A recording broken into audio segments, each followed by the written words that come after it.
During the early years of CAST, we focused our attention on individual students and providing accommodations so that they could fit into physical environments. Matt is a wonderful example of how technology can really empower him and increase his capacity in learning environments. Matt was a kindergartner, perhaps pre-kindergarten when we met him, and he came to us through the hospital because he had a very significant physical disability. The only thing he could do was move his chin and his eyes. So all of the usual communication channels were not open to him. When he first came, his mother was looking for mobility training, like to run his wheelchair.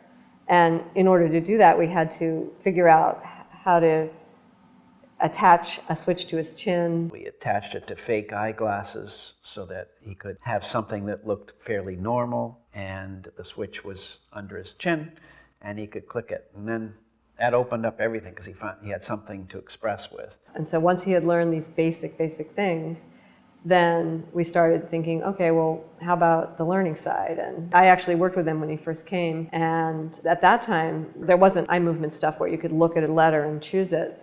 So he had to choose letters with his chin, and it would scan groups of letters, and then he'd hit a group, and then he'd scan individuals' letters, he'd hit another letter. At the same time as he learned to recognize letters, he also learned the Morse code for those letters, because that was a quick way to generate directly a letter. So it was, dot, dash, dash, and you just hold his chin down longer for a dash.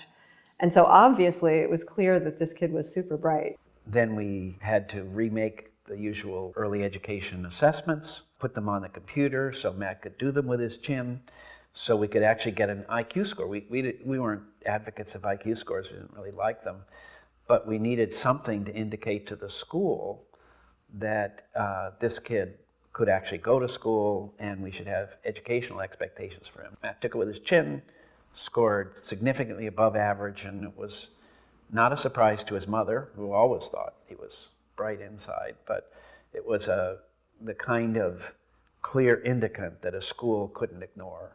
Our work with Matt and other individuals provided us an opportunity to really pause and reflect about where the true barriers to learning exist. What we recognized that the barriers do not reside in the individual, but rather the barriers reside in the fairly fixed curriculum that students were provided with.